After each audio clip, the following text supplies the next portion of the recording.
convidá-los novamente a se colocar em pé para nós lermos mais um versículo da palavra do Senhor. O pastor Alcimar leu a nosso pedido de forma proposital, Hebreus capítulo de número 10, mas eu quero ler Hebreus capítulo de número 4, o versículo 15 e o versículo de número 16.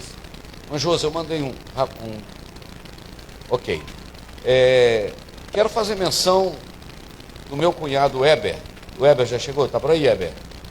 O Heber. Meu cunhado Heber, né, irmão de Eunice. Ele é lá de interior de São Paulo, Araraquara, do lado de Araraquara. E todos os cultos quase nos acompanham, né, Heber? Sempre mandando a paz do Senhor para nós.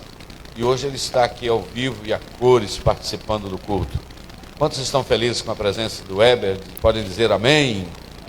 Mais alguém que está nos visitando pela primeira ou pela segunda vez? Dê um sinalzinho com a sua mão. Você que está... Deus abençoe, minha irmã. Deus abençoe sua vida, tá bom? Sinta-se à vontade para cultuar o nome do Senhor conosco. Graças a Deus, um bom número de irmãos participando do nosso culto nesta noite. Queremos mandar um abraço para o Mateus, né? O Mateus do irmão Zé Aguiar. O Mateus Aguiar, que não pode muito vir aos trabalhos, mas não perde uma live, né? Ele está nos acompanhando, sempre mandando um abraço. Os irmãos que estão nos acompanhando no sul, Santa Catarina, temos gente aqui de Joinville, temos gente de várias partes do nosso Brasil acompanhando aí o trabalho nesta noite. Que Deus abençoe a sua vida, seu coração. Vamos ler Hebreus capítulo de número 4, o versículo de número 15, o versículo de número 16. Eu gostaria de convidar você para a gente ler junto. Mas antes de ler aí, eu gostaria de parabenizar as nossas irmãs, as mulheres. Hoje é Dia Internacional da Mulher. Amém, irmãos? Ai de nós se não fosse essa turma, né? Que ora, que sustenta, né? Esse papel tão importante. No livro de Provérbios, o último capítulo, Provérbios 31, tem um versículo que eu estava vendo agora há pouco, ele é muito citado. Do verso 10 ao verso 30, nós temos um acróstico. O que é isso? É uma sequência de 22 versos. E quem tem aí a sua Bíblia, lá no livro de Provérbios 31, antes de lermos Hebreus, você vai ver que antes do versículo 10 está escrito Aleph. Depois, no 11 está escrito Beit. Depois está escrito Gimel. Depois está escrito Dalet, Re, Val, Zai. O que é isso? Isso são as letras do alfabeto hebraico. 22 letras do alfabeto hebraico. E cada letrinha dessa dá início numa acróstico, isto é, uma sequência de versos enaltecendo e engrandecendo a mulher. E o primeiro versículo diz: mulher virtuosa, quem a achará? O seu valor muito excede o de rubins. Olha que texto lindo, né? Você, meu irmão, que acertou, Deus te deu uma esposa abençoada, valorize ela, porque o valor dela vale mais do que rubins. A Bíblia diz que herança e riqueza recebe dos pais, mas a mulher abençoada, virtuosa, vem do Senhor. Olha que texto. Você já pensou? Eu brinco nisso que a mulher faz muita falta, né, irmão? É para esquentar uma água, fazer um café. Estou brincando. Aí ela falou: Jander, mas o homem faz muita falta. Para trocar um bujão de gás, uma lâmpada, né? Pagou com a mesma moeda, né? Mas as mulheres são uma bênção, irmãos, no reino de Deus, né? No ministério de Jesus elas eram muito importantes e continua sendo importante o papel delas na igreja. Você pode glorificar a Deus pela vida das nossas irmãs, dizendo amém? Deus abençoe vocês no nome de Jesus. Aqui, as mulheres sempre têm a oportunidade de ajudar a realizar a obra de Deus, né? Glória a Deus. Então nós vamos ler Hebreus capítulo 4, versículo 15 e 16 juntos, e em seguida nós vamos compartilhar algo que está aqui fervendo no meu coração. Está escrito assim, vamos ler juntos, 1, 2, 3. Porque não temos um sumo sacerdote que não possa compadecer-se das nossas fraquezas, porém um que, como nós, em tudo foi tentado, mas sem pecado. Cheguemos, pois, com confiança ao trono da graça, para que possamos alcançar misericórdia e achar graça, a fim de sermos ajudados em tempo oportuno. Você pode dizer um bonito amém? Senhor, nós elevamos a nossa voz, a nossa mente, o nosso coração e as nossas mãos aos céus neste momento. Nós temos acabado de ler a Tua palavra, Senhor, e o grupo que ouve, está para ouvir a Tua palavra, não é só esse que está dentro do templo. Nós já temos, Senhor, dezenas de irmãos que estão nos acompanhando, irmãos de Santa Catarina, de Rondônia, de São Paulo, de outras partes do nosso Brasil e fora do nosso Brasil, Pai. Um grande grupo já acompanha conosco o nosso culto nesse momento, e nós queremos pedir a Deus que seja propício a nós esta noite, fale ao nosso coração, usa, Senhor, a minha mente, os meus lábios, dá-me o raciocínio rápido, Senhor, dá-me fluência no falar, e que no abrir dos meus lábios, a palavra saia com a unção, com a sabedoria necessária, com a autoridade necessária. Assim nós oramos em nome de Jesus. Amém. Você pode se assentar, glorificando ao Senhor? Amém. Meus irmãos, nós temos aqui no mínimo 50 minutos para compartilharmos da palavra do Senhor. Esses dias, talvez 10 dias atrás, um pouquinho mais, estava indo para Santana para dar uma palavra ali à noite, e no trajeto de Ipanema a Santana, que são 52 quilômetros, mas devido à estrada, parece que a viagem fica mais longa, eu estava indo sozinho e comecei a ouvir uma palavra de um pastor lá de Cuba, um pastor Eliseu, e ele pregando em espanhol, e aquela palavra mexeu muito com o meu coração, e eu recebi aquela palavra para a minha alma, e automaticamente eu fui para a Bíblia e fiz algumas anotações. E hoje de manhã, antes de descer, porque antes de descer do segundo andar eu tenho um período eu sempre gosto de estar orando e meditando, pedindo a bênção do Senhor sobre o dia que vamos enfrentar. E esta palavra saltou o meu coração, e a frase que saltou o meu coração, eu fiz questão de anotá-la. A frase foi: Ele resolveu o problema. Vou repetir: Ele resolveu o problema.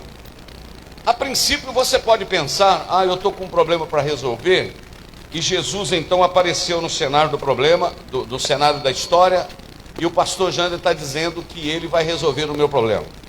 Só que o problema que eu quero dizer para que Jesus resolveu para nós, é um problema muito maior do que esse que você está enfrentando na sua casa, no seu emprego, na sua família. Porque o problema que ele resolveu é um problema que ninguém poderia resolver. Sabe qual é o problema? É o problema de abrir o caminho para o céu novamente.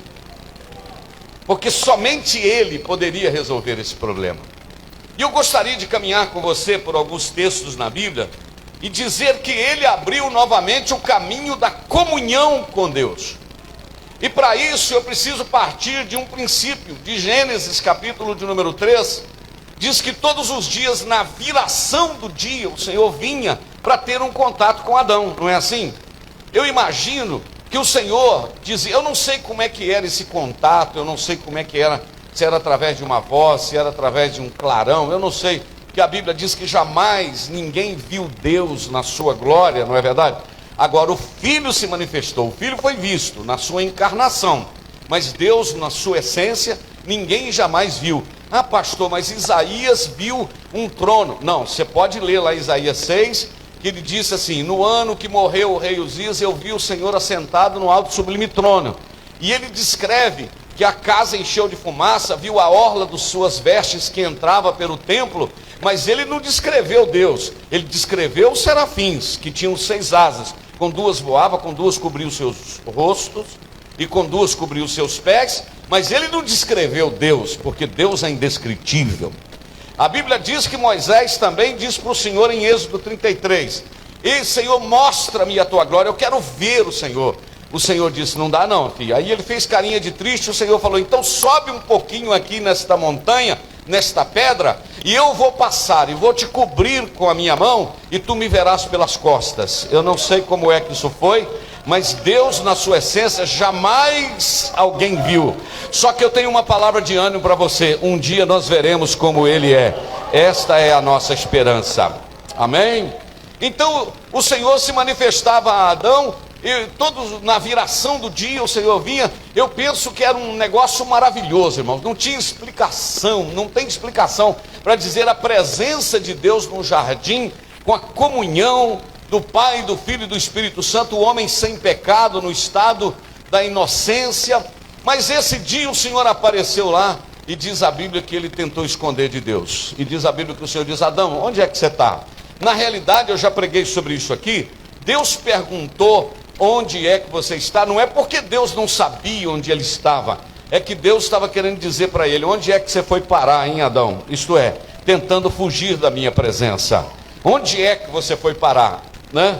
E ali o Senhor pergunta a ele, ele diz: Senhor, ouvi a tua voz no jardim e me escondi. Escondeu por quê? Por causa do pecado. E você conhece que ali Deus fez uma promessa: olha, a terra vai produzir espinhos, a mulher vai dar filhos com dores e etc. Mas o Senhor fez uma promessa: da semente da mulher vai nascer um que vai pisar a cabeça de Satanás, do inimigo, não é verdade? Ele vai lhe ferir o calcanhar, porque ele iria passar pela morte, mas ele vai esmagar a cabeça. Aquilo ali já era a primeira referência a respeito de Jesus, que viria posteriormente para restaurar a comunhão com Deus. Mas olha para cá, o que me chama a atenção, o que está saltando no meu coração, e eu penso que eu tenho fundamentação bíblica para isso, é que o detalhe, meus irmãos, é que o Senhor colocou um anjo anjos com espada inflamada para proteger o caminho da árvore da vida. Lembra? Por quê? O homem ia querer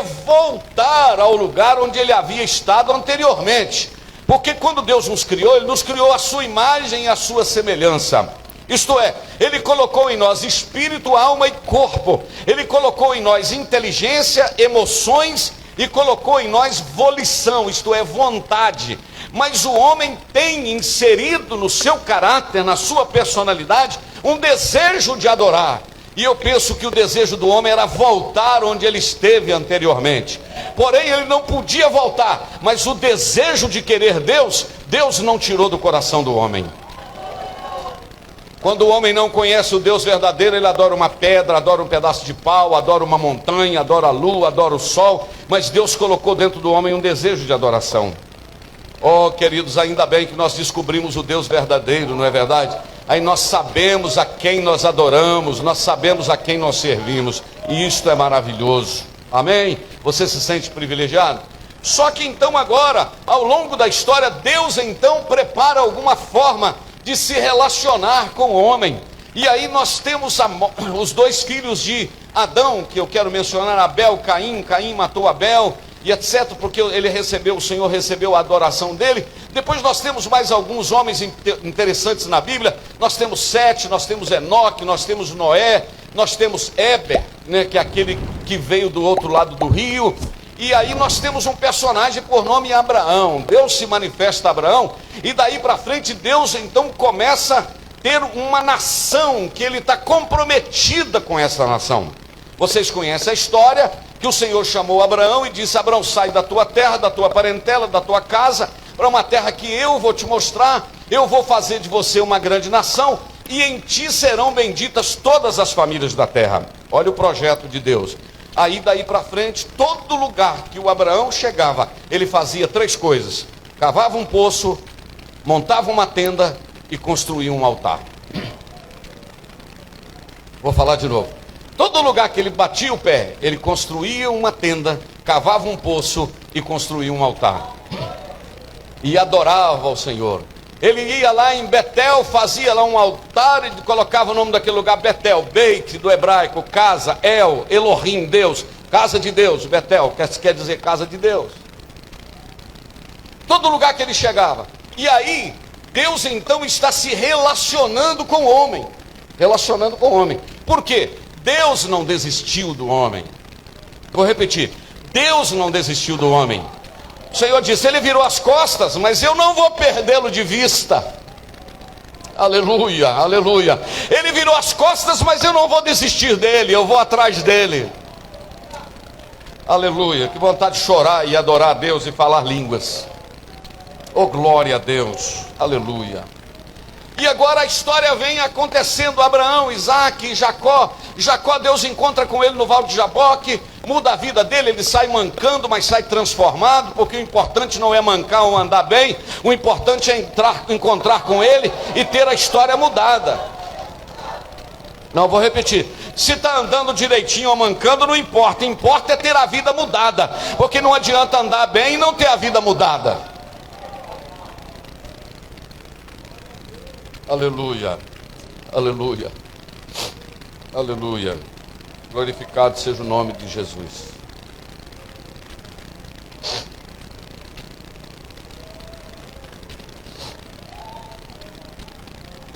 Aleluia, glorificado seja o nome de Jesus.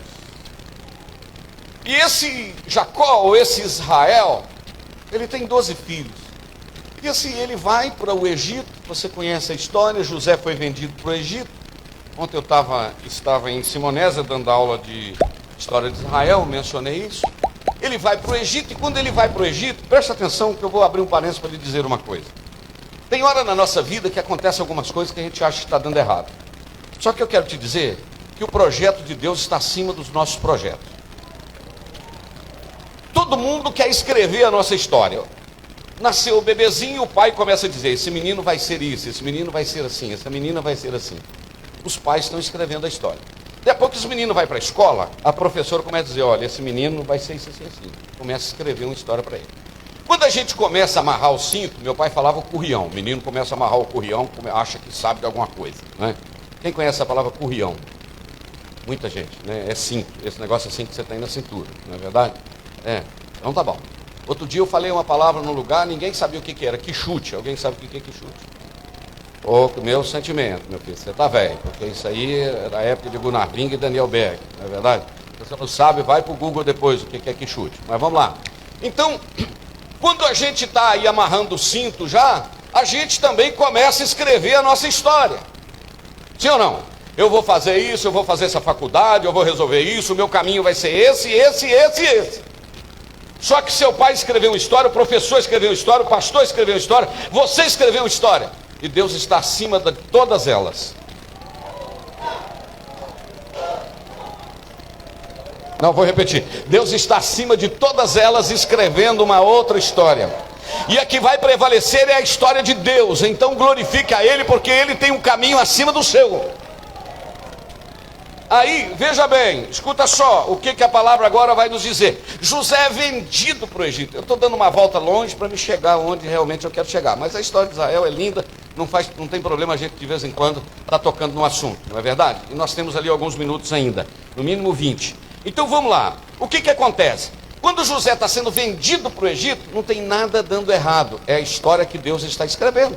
Porque Deus havia falado com o bisavô dele, Abraão, que a descendência ia ficar 400 anos no Egito. Então quando ele está sendo vendido, é a cordinha de Deus para puxar a família para lá. Talvez você nunca pensava em morar na cidade de Ipanema, e Deus te trouxe para aqui, para escrever uma história para você. Talvez você fale, por que não aconteceu isso comigo? Por que eu não casei, não sei o quê? Por que eu não fiz isso? Não, é porque Deus queria você nesse tempo aqui, nesse lugar. E pronto, e glória a Deus por tudo, meus irmãos. E aí José vai para o Egito, a família vai, 72 pessoas, vai Jacó, os irmãos de José, aqueles abençoados, né, que vendeu o irmão, tudo gente boa, não é verdade? Né? E tal, o Rubem, o Simeão, o Levi, e vai a turma lá. Lá eles ficam 400 anos, e lá eles tornam-se uma nação poderosíssima. Aleluia. Só que tem um detalhe. 400 anos lá, mas a palavra de Deus continuava fiel. Vou repetir, a palavra de Deus continuava fiel. Por isso, preste atenção nisso, é que quando José foi morrer, você lembra disso? Ele falou, eu vou morrer agora. Vocês pegam o meu corpo, embalsamem o meu corpo, coloca dentro de um caixão aqui no Egito e guarda aí. Porque Deus vai visitar essa nação.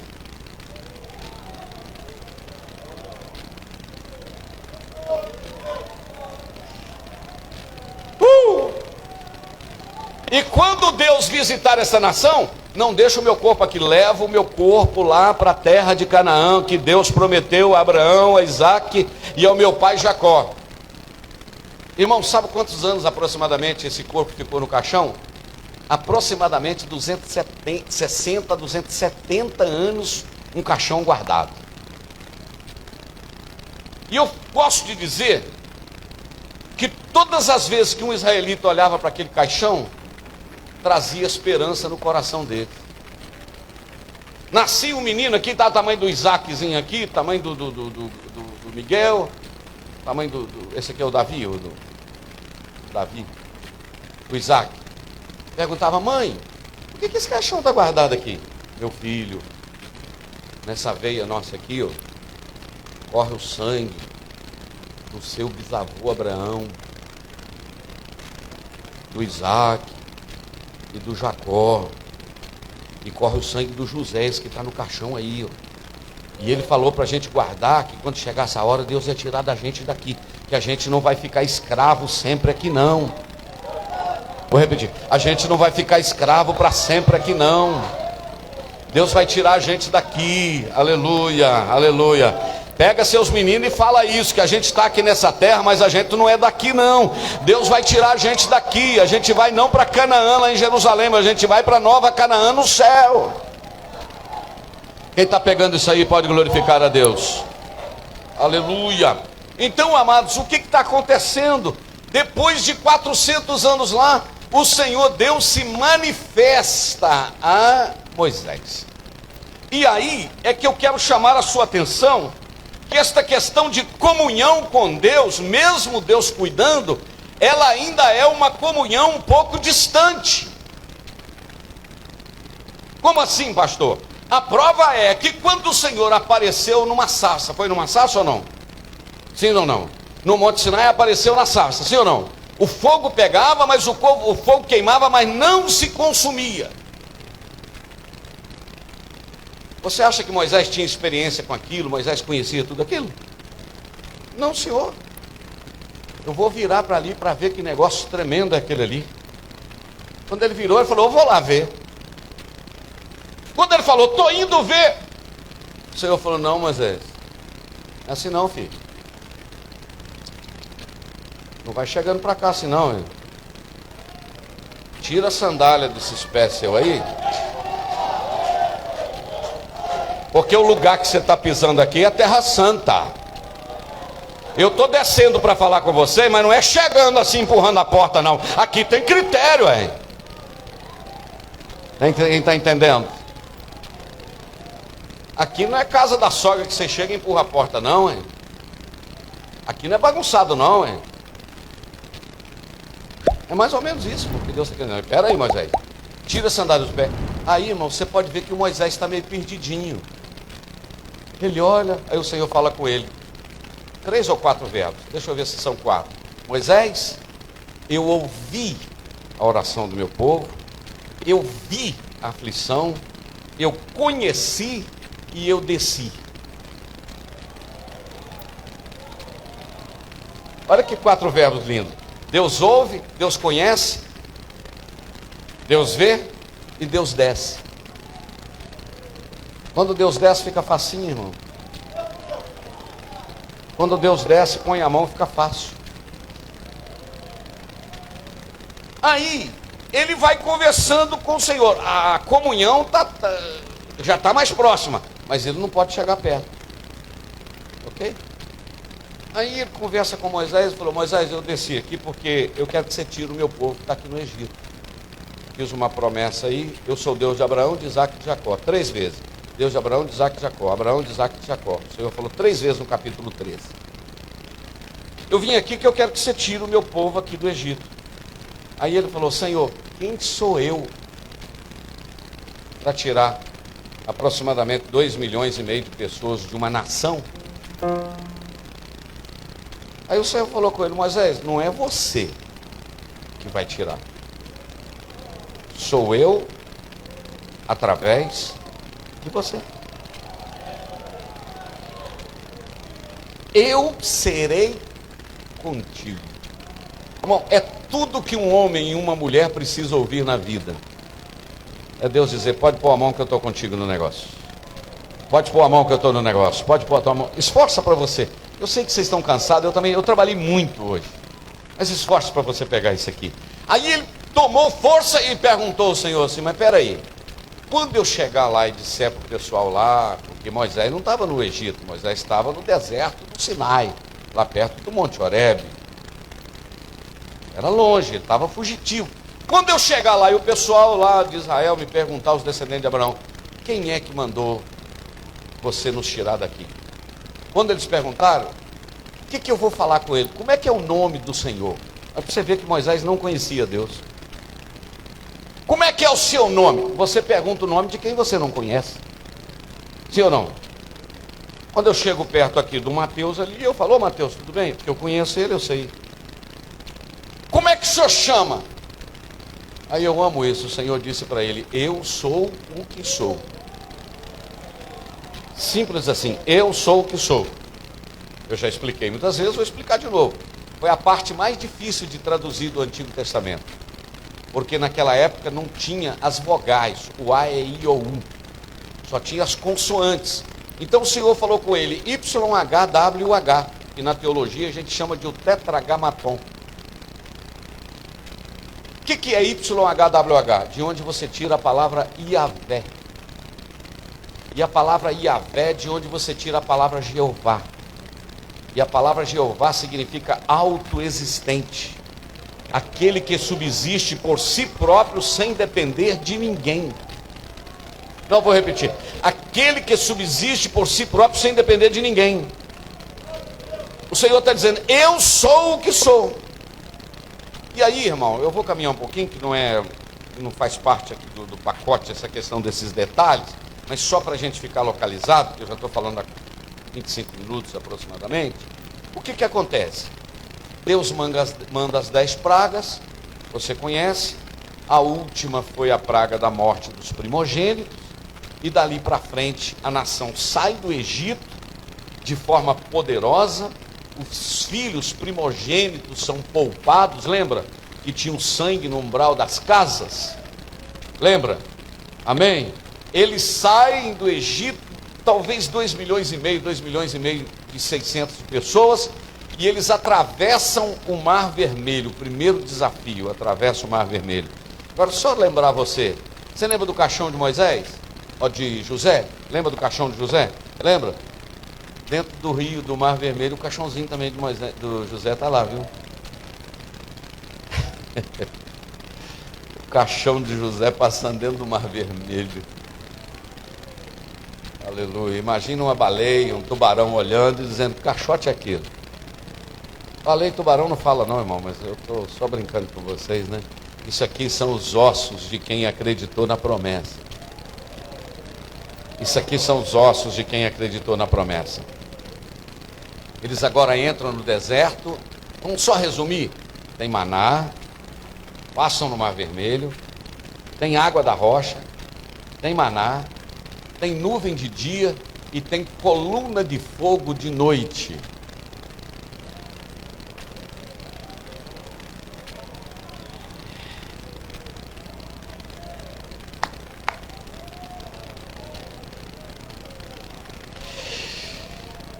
Deus está cuidando deles no deserto. Vou repetir: Deus está cuidando deles no deserto. Mas agora o que me chama mais atenção é o versículo que o Aloísio vai colocar lá para mim, no capítulo 25, versículo 8 do livro de Êxodo. Porque Deus está andando com eles no deserto. Pastor, por que o senhor contou essa história tão comprida? É porque lá Deus foi atrás do homem em Gênesis 3. O homem tinha pecado. Mas eu disse que Deus não desistiu, Deus está atrás do homem. Agora o Senhor dá uma palavra tremenda em Êxodo 25, 8, que mexe com o meu coração, tremo nas bases, porque o versículo está dizendo, deixa eu resumir para vocês. Vocês saíram do Egito, vocês passaram no Mar Vermelho, vocês estão bebendo água da rocha, vocês estão comendo maná, vocês estão debaixo da nuvem, mas eu quero, Moisés, que você constrói uma casa, um tabernáculo aqui no deserto, porque eu estou com tanto desejo de fazer uma coisa. O que o senhor quer fazer, Senhor? Está escrito no texto ali: e me farão um santuário, porque eu vou vir morar no meio de vocês. Eu vou morar aqui no deserto com vocês. Aloysio, você conseguiu aquela foto do tabernáculo? O Senhor mandou fazer um tabernáculo. Esse tabernáculo, ele era dividido, obrigado. Ele era dividido em 3 partes. O átrio, que é essa parte maior aí, que tem ali um altar ali de holocausto. Logo na frente tem uma bacia, logo na frente tem umas colunas e tem uma parte coberta. Aquela parte coberta ali, ela era dividida em 2 partes. Olha lá, Aloysio, obrigado meu filho, olha lá. Essa parte, essa primeira parte, onde tem uma seta azul ali, está a arca do concerto. Antes tem o castiçal. Antes tem uma mesa com os pães, 12 pães da proposição, que era o tipo do sustento. E logo na frente tem um altarzinho menorzinho, tá vendo? Tem um altarzinho menorzinho, tem um candelabro e tem uma mesa com os pães. E no lugar que está aquela seta tem uma arca. Aquela arca tem 2 querubins com a asa estendida assim, sobre uma tampa da arca, que aquele lugar chamava propiciatório. Dentro daquela arca, que era uma caixa de 1,16 m, 1,20 m de comprimento, 60 e poucos centímetros de altura, coberta de ouro, toda coberta de ouro, dentro daquele caixote, que aparentemente era um caixote, mas era chamado de Arca da Aliança, tinha uma vasilhinha com um pouquinho do maná do deserto, tinha a vara de Arão que havia florescido, e tinha as tábuas da lei que Deus tinha escrito nas mãos de Moisés. E aquele lugar lá era o lugar que Deus se manifestava em cima daquela arca. Só que tinha um detalhe, volta à foto anterior, Aloysio. Daquele átrio ali, um monte de gente podia entrar. Muita gente podia entrar no átrio. Mas naquela segunda parte, coloca lá de novo, onde tinha o candelabro, a mesa dos pães e aquele altarzinho do incenso, só podia entrar o sacerdote para oferecer lá dentro o candelabro, perto do candelabro. Agora, naquele lugar da arca tinha uma cortina que dividia o lugar santo do santo do santo. Naquele lugar santo do santo só entrava o sumo sacerdote uma vez por ano. Oferecia o sacrifício cá do lado de fora, sangue no dedo, sangue na orelha, sangue no dedo do pé direito, oferecia o sacrifício, roupa, tinha um peitoral com o nome das pedras, das pedras com as 12 tribos de Israel, ombreira, 6 nomes das tribos de um lado, 6 nomes do outro, e ele entrava lá nesse lugar santo do santo, uma vez por ano, e oferecia sacrifício ao Senhor. Quantas vezes ele entrava lá? Uma vez por ano, oferecia sacrifício para ele e para o povo. Agora deixa eu te chamar a atenção para uma coisa. Desperta aí, crente. Esse sacerdote tinha na orla das suas vestes 2 tipos de coisas penduradas. Tinha uma campainha e tinha umas romãs. Parece que de prata. Campainhas e romãs. Por que ele tinha isso? Falava do fruto do Espírito e dos dons do Espírito. Mas enquanto ele estava lá dentro, oferecendo sacrifício, lá no Santo do Santo, adorando a Deus, só ele, Deus, fazia barulho na orla dos seus vestidos, e quem estava cá do lado de fora dizia: o sacerdote está vivo. Se desse silêncio, é porque ele estava em pecado e morria lá dentro. Porque para entrar no Santo do Santo,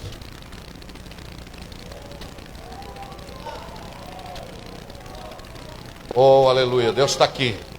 Na cabeça do sumo sacerdote tinha um negócio tipo um boné, parecia uma mitra, chamado mitra. E nessa mitra tinha uma lâmina de ouro escrito Kadosh Adonai, santidade ao Senhor. E quando ele entrava lá, fazia barulho na orla dos seus vestidos, o povo cá fora dizia: o sacerdote está vivo. Porque no lugar que tem sacerdote vivo faz barulho. No lugar que tem sacerdote vivo tem sinal de vida. Tem gente que parece que já morreu espiritualmente, entra para adorar, mas não tem adoração, entra para adorar, mas não tem quebrantamento, não tem barulho de voz de Deus, porque não tem mais.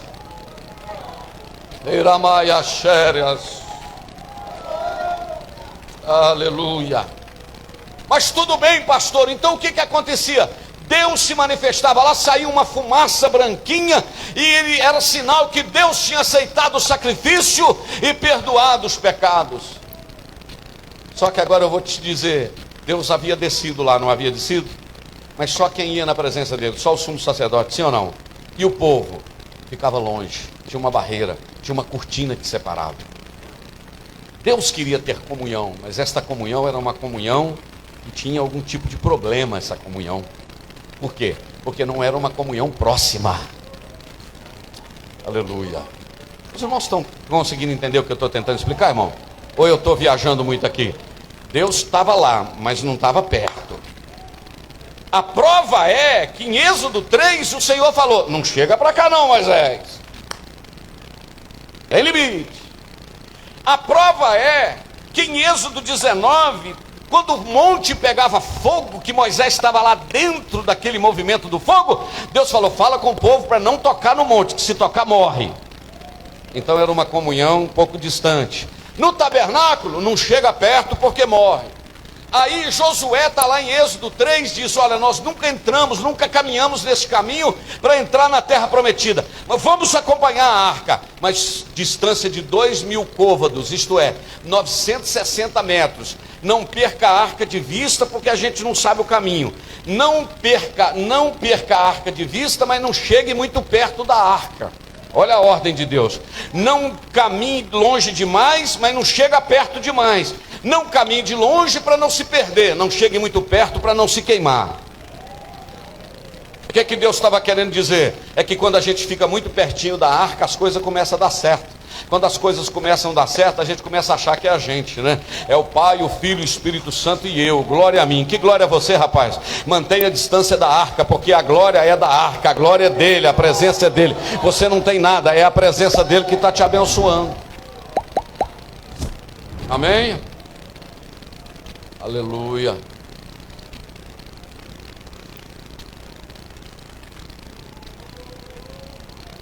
Dá um glorinha aí enquanto eu tomo água.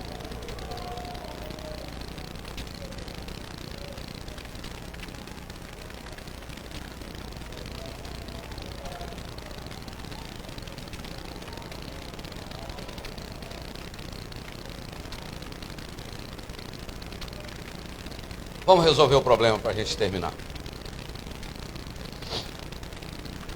Moisés, não chega para cá.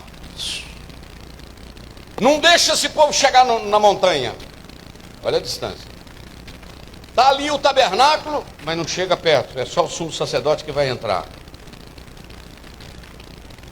Josué, a arca está indo na frente, mas siga de longe, 960 metros.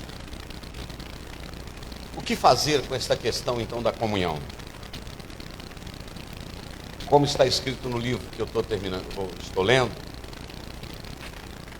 Jesus, o Deus que nos conhece pelo nome, ele disse que, aleluia, Max Lucado disse, que no Antigo Testamento Deus deu a sua palavra, no Antigo Testamento Deus deu a sua voz, no Antigo Testamento Deus deu os seus profetas, Deus deu os seus líderes, mas na manjedoura Deus se deu a si mesmo.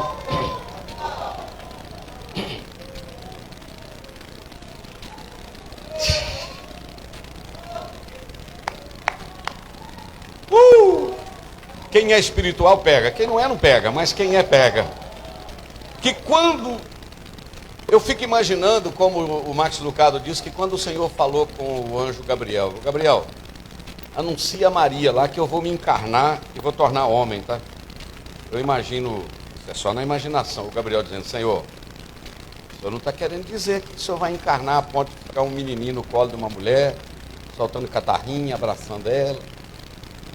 O Senhor não está falando isso não, né? É exatamente. Quando eu fui fazer o homem, eu peguei no barro, agora eu vou entrar no barro. Isto se chama encarnação. O maior milagre da história. Lembra do que eu já falei aqui? Quando o homem pisou na Lua, 60 e poucos anos atrás, né? Parece que foi Kennedy, não sei qual dos presidentes dos Estados Unidos. O maior milagre na história da humanidade, o homem pisar na Lua. O maior milagre da história da humanidade, o homem pisar na Lua. Aí diz que o pastor, o doutor Billy Graham, disse: o maior milagre da história não é o homem pisar na Lua. O maior milagre da história é Deus pisar na terra.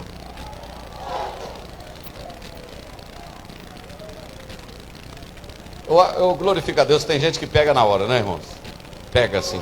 Isso se chama encarnação. E aí, esse menino está nascendo exatamente para quê? Para resolver o problema da comunhão. Porque no Antigo Testamento, o Senhor estabeleceu um reino com sacerdotes. Diga comigo, com. Ok.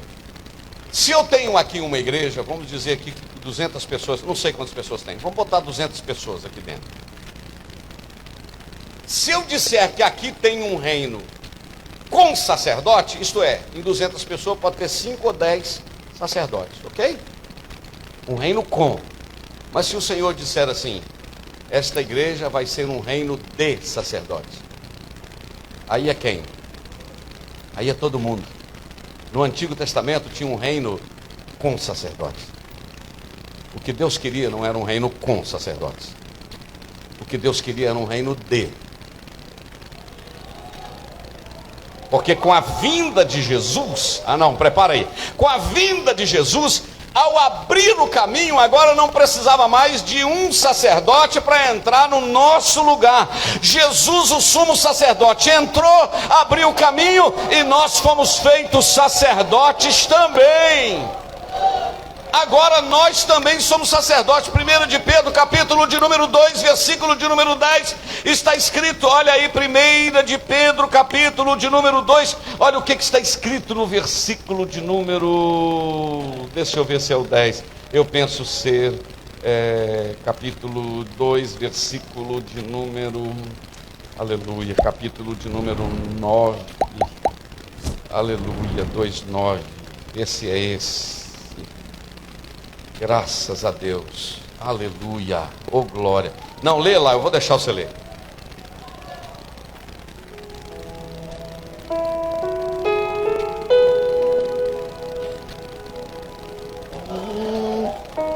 Quem já entrou no santo do santo, em outro lugar, não sabe viver.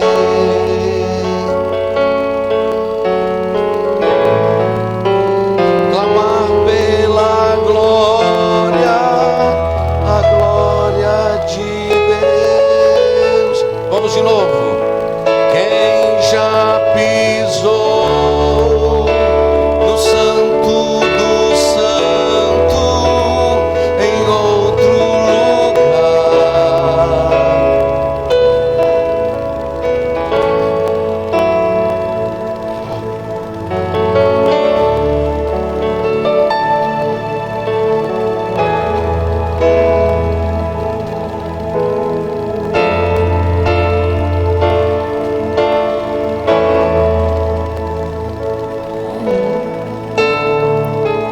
de Pedro 2:9, olha o que está escrito. Mas vós sois a geração eleita, o sacerdócio real. Agora não é um reino com sacerdotes, agora é um reino de sacerdotes. Sacerdócio real. Primeiro, geração eleita, número 1. Segundo, sacerdócio real. Terceiro, nação santa. Quarto, povo adquirido. Presta atenção, povo adquirido. Aquilo que foi adquirido foi pago um preço. Qual foi o preço que foi pago? O preço do sangue do Cordeiro. Nós fomos adquiridos.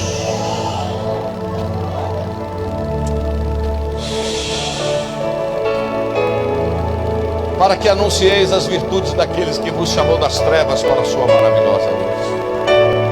Irmãos, o crente que compreende o valor do sacrifício de Jesus, ele não é murmurador, ele é grato, ele se sente privilegiado. Mas eu vou terminar lhe dizendo, sabe o que aconteceu? Jesus viveu 33 anos aproximadamente. Um dia, o Aloí vai preparar para mim o texto que o pastor Silmar leu com a igreja, Hebreus capítulo 10, versículo 19, mas não coloca ainda. Veja bem, eu estou falando que tinha um desejo de Deus em ter comunhão com o homem, só que tinha a barreira da cortina, sim ou não? A barreira da cortina, era só o sumo sacerdote que entrava uma vez por ano. Jesus veio, vou repetir, Jesus veio, nascido de mulher, cheio de graça e de verdade. Aramassu.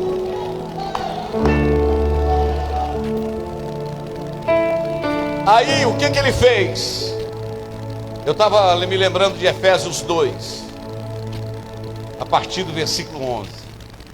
Vocês estavam sem Deus no mundo, sem aliança, não tinha, sem circuncisão, sem promessa, todo detonado, longe de Deus. Essa era a situação nossa de gentios. Os judeus tinham promessas, mas era uma promessa e a comunhão ainda tinha a barreira da cortina, do véu. Mas agora olha o que está escrito em Hebreus capítulo 2, versículo de número 19. O que está escrito? Tendo, pois, irmãos, ousadia para entrar no santuário. Alguém está pegando aí ou não? Tendo ousadia para entrar no santuário através de quê? Pelo sangue de Jesus. Olha o 20. Pelo novo, diga comigo novo. De outra vez novo e vivo caminho que ele nos consagrou pelo véu, isto é, através da sua carne. Aleluia, glória a Deus. E tendo um grande sumo sacerdote sobre a casa de Deus, versículo de número 22, cheguemo-nos com verdadeiro coração, inteira certeza de fé, tendo o coração purificado da má consciência, do corpo lavado com a água limpa. E o versículo de número 23 diz: retenhamos firme a confissão da nossa esperança, porque fiel é o que prometeu. Deixa sua mente até aí. Veja bem, olha aqui para o pastor para me terminar. Às 3 horas da tarde, Jesus disse a palavra mais linda que a humanidade precisava ouvir, que é a palavra: está consumado. Vou repetir: está consumado.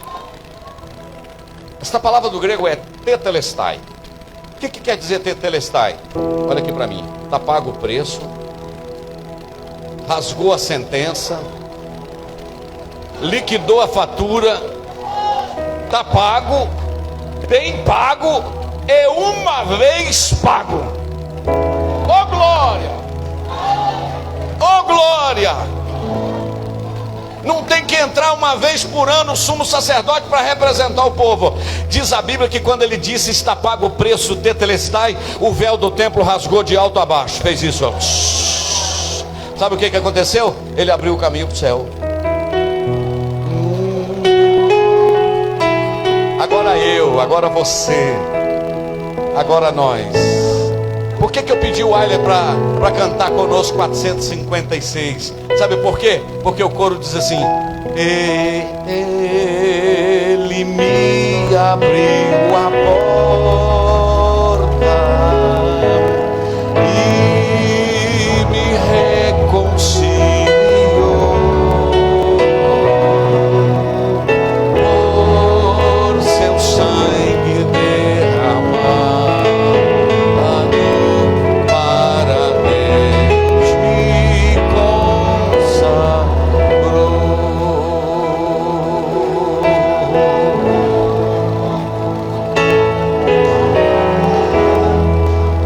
Algumas coisas, e se você sentir, você fala um amém, um glória a Deus, um aleluia, como você sentir. O véu do templo rasgou, o caminho foi aberto, Diz a Bíblia que é caminho vivo. Diga comigo, você conhece algum caminho vivo? É caminho vivo. Você se lembra que lá em João 14, Jesus disse assim: eu sou o caminho, eu sou a verdade, eu sou a vida. E você lembra o que ele falou? Ninguém vai ao Pai, é isso que ele falou?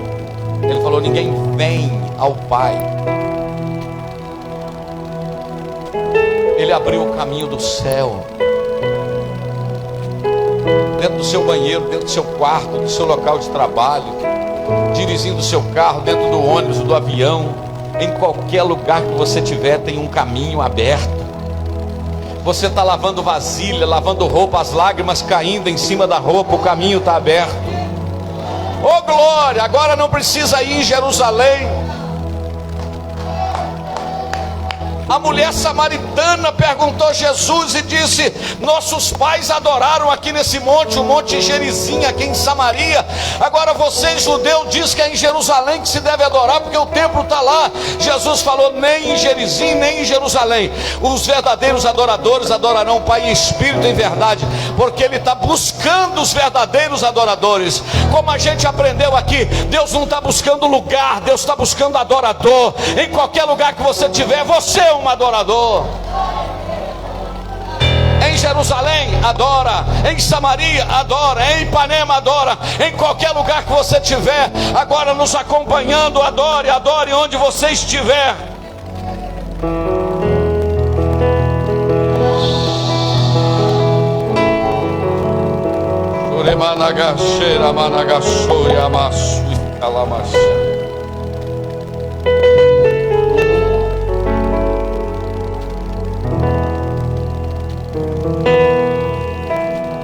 Agora deixa eu te falar, preste atenção no que eu vou dizer. Ele abriu o caminho, sim ou não? O caminho está aberto, sim ou não? Pastor, o que tem nesse caminho? Número 1, nesse caminho tem comunhão. Você lembra lá no Antigo Testamento que o Senhor está atrás do homem? Sabe por que é fácil agora ter comunhão? Ah não, irmão, pelo amor de Deus, eu acho que tá pouco. Está pouco pela profundidade do assunto. A culpa deve ser minha, estou com pouca graça. Olha para cá. No Antigo Testamento era Deus em cima e o homem embaixo. No Antigo Testamento. No Novo Testamento, Jesus nasceu, aí nasceu quem? O Emanuel. Emanuel significa o quê? Deus conosco. Então no Antigo Testamento era Deus em cima e o homem embaixo. No Novo Testamento era Deus do lado, porque Jesus nasceu, se fez carne. Agora o Aloí vai colocar para mim João 14, versículo de número 16. Vamos repetir. No Antigo Testamento era Deus em cima, o homem em. No Novo Testamento era Deus do lado. E depois de Jesus, irmão, o que está escrito ali? E eu rogarei ao Pai, e Ele vos dará um outro Consolador, para que fique convosco para sempre, o Espírito da verdade, que o mundo não pode receber, porque não vê, nem o conhece, mas vocês conhecem, porque Ele habita convosco e estará dentro de vocês. No Antigo Testamento era Deus em cima, o homem embaixo. No Novo Testamento era Deus do lado. Agora é Deus dentro, agora é Deus dentro, agora é Deus dentro. Quem pode adorar? Quem pode jogar esta mão para o céu e adorar? Agora é Deus dentro.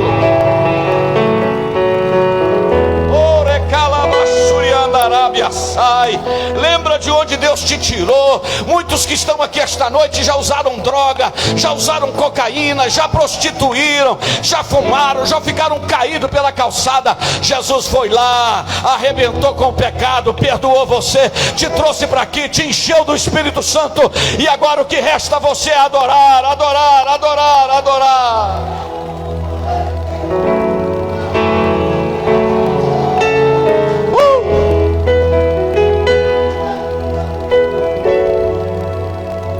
O céu abriu o caminho da comunhão.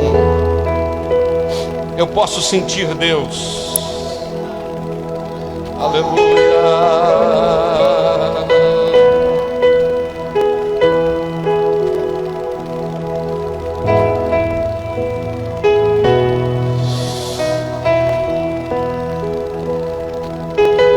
Ele abriu o caminho, agora eu posso ter comunhão. Segundo, eu posso ter cura. Diga comigo, cura. Só que essa cura aqui, eu quero dizer para os irmãos que não é cura só do corpo. Jesus pode curar o corpo. Sim ou não? Ele já me curou. Eu fui lá em Taparuba agora orar para minha neta, que está com febre. Ungi ela e declarei a cura em nome de Jesus. Mas eu quero dizer que Jesus não cura só o corpo, Jesus cura a alma. Porque muitos de nós que estamos aqui, chegamos aqui totalmente detonados e quebrados. Jesus falou, vem para cá que eu vou refazer o vaso. Só que aqui em Jeremias 18, Jesus não quebra vaso. O vaso se quebrou na mão do oleiro. Sabe o que está faltando em você? É se quebrar na mão do oleiro. Dizer, faz do jeito que o Senhor quiser, Senhor. Me pega, me amassa, faz do jeito que o Senhor. Então nós temos o quê? Um caminho aberto para comunhão, para cura. Mas nós temos também um caminho aberto para o relacionamento com Deus. E talvez seja o que eu mais pregue no meu ministério, é relacionamento com Deus. Andar com Deus, comunhão com Deus, vivenciar a presença de Deus. Não é só dia de culto não, irmãos, é o dia a dia que eu estou falando. É amanhecer, sentir a presença, é caminhar, sentir a presença.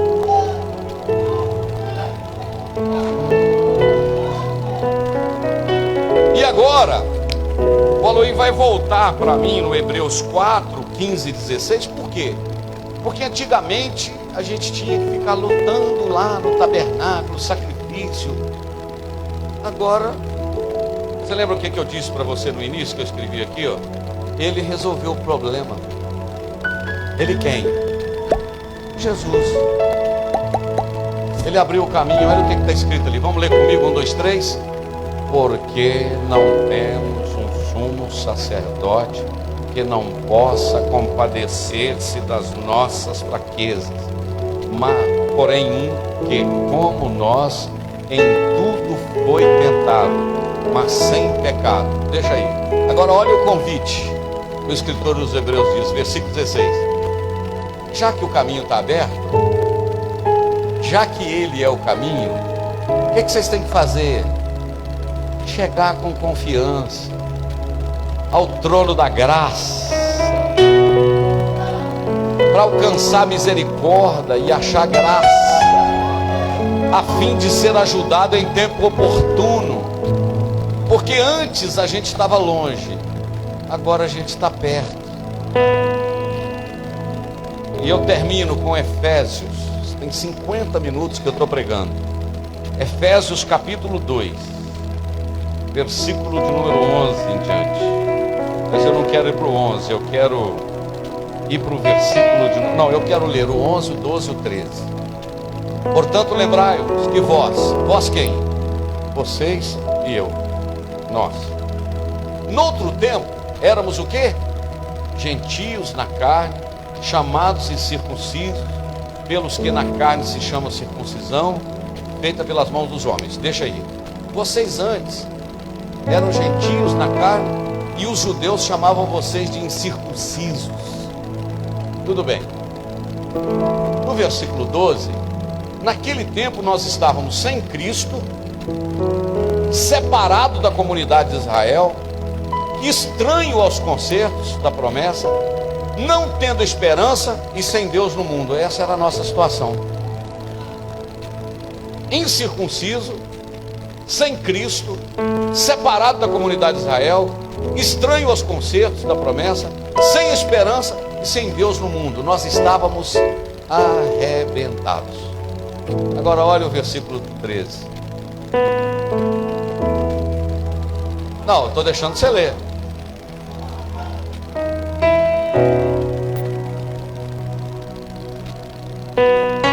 Lê de novo para você interpretar o versículo aí.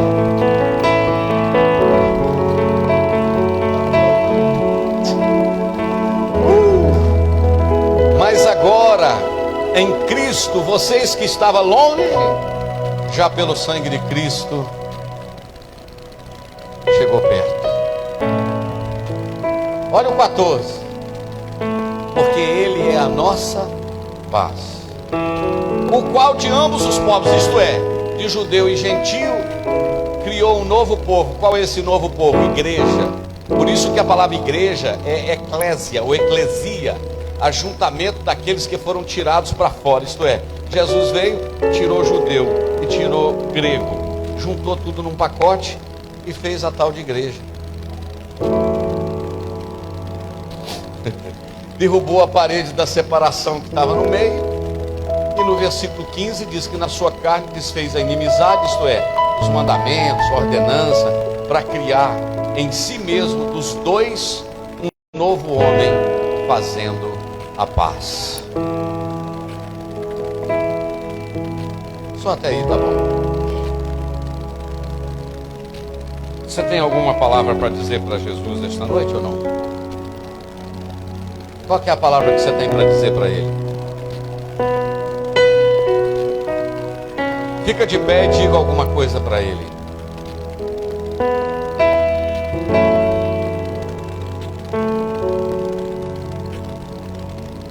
Deixa eu te falar uma coisa aqui. Ao terminar aqui vai ter ceia. Para quem não participou da ceia, mas Raquel, vai ser possível.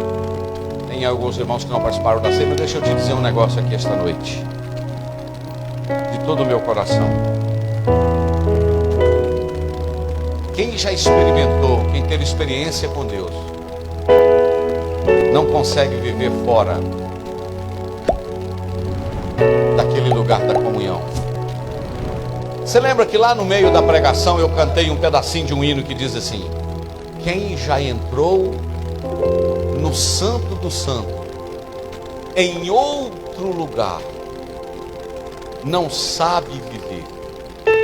Isto é, quem já experimentou a presença de Deus um dia, quando aparece alguma coisa que quebra a sua comunhão, fala a verdade, comete um pecado que desagrada a Deus, como é que você fica? Desesperado. Senhor, deixa eu voltar para aquele lugar,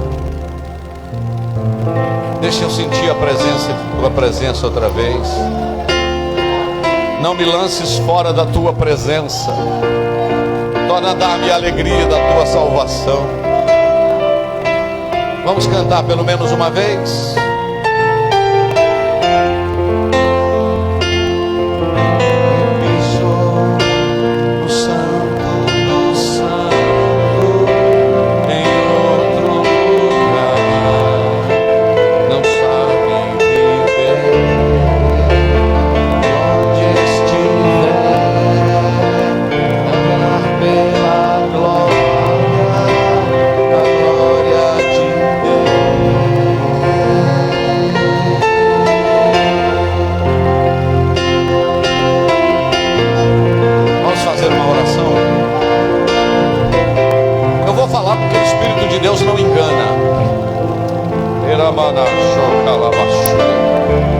Talvez tenha alguém aí, eu não duvido não, de ter alguém dizendo: pastor, eu nunca senti esse negócio que você está falando aí, de entrar na presença de Deus, sentir, eu nunca senti.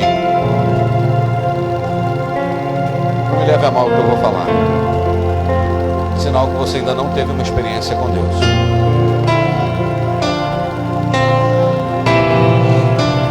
O Evangelho me leva à presença de Deus. Nunca senti nada. Você tem que se converter a Jesus.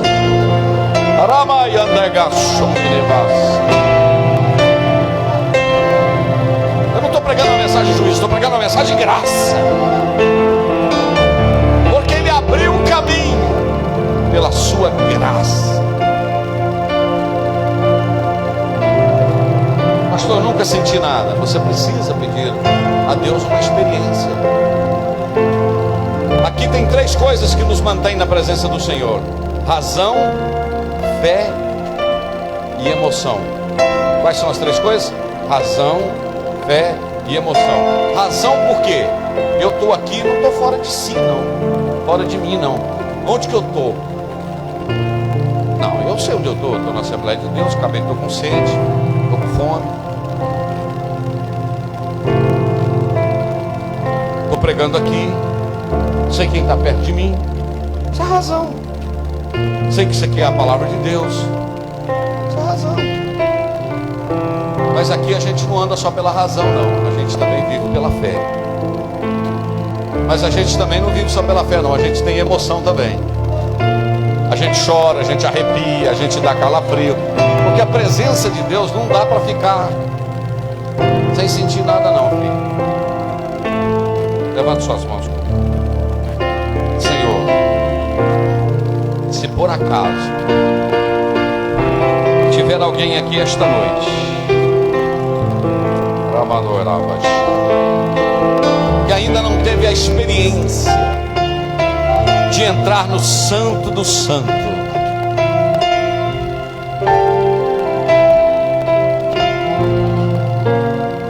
deixa, Senhor, esta pessoa sentir algo do Senhor esta noite, porque a única coisa que nos mantém aqui é a nossa experiência com Deus, com o Senhor. Toma cada vida nas tuas mãos esta noite, fortaleça a nossa fé, a nossa confiança no Senhor, perdoe os nossos pecados e dá-nos da tua graça, no nome de Jesus, amém. Vou falar uma frase que ela não é minha, de um amigo meu lá dos Estados Unidos, lá de Peabody, de Boston, Vitor Ornelas, amicíssimo do coração. Ele disse o seguinte, a seguinte frase para mim uma vez. Ele disse: pastor, até que a nossa alma seja totalmente incendiada por Deus. Presta atenção nessa frase. Até que a nossa alma seja totalmente incendiada por Deus, alimente a chama. Meu Deus do céu. Até que sejamos totalmente tomados pelo fogo de Deus, alimente a chama. Sabe com que você alimenta a chama? Com oração, com adoração, com louvor, com quebrantamento. Levante essa mão para o céu e adore. Aleluia. Virou congresso o nosso culto esta noite, né, irmão? Só mais uma vez. Quem já pisou o santo do santo em outro lugar não sabe.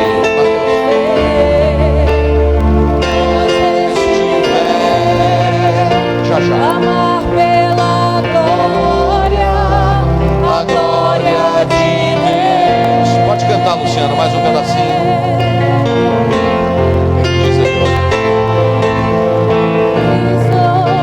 No santo dos santos, em outro lugar, não sabe viver. E onde estiver, amar pela glória, a glória de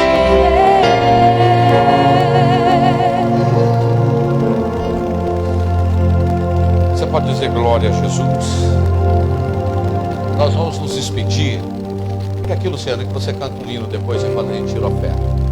Nós vamos nos despedir agora dos nossos irmãos que estão nos acompanhando.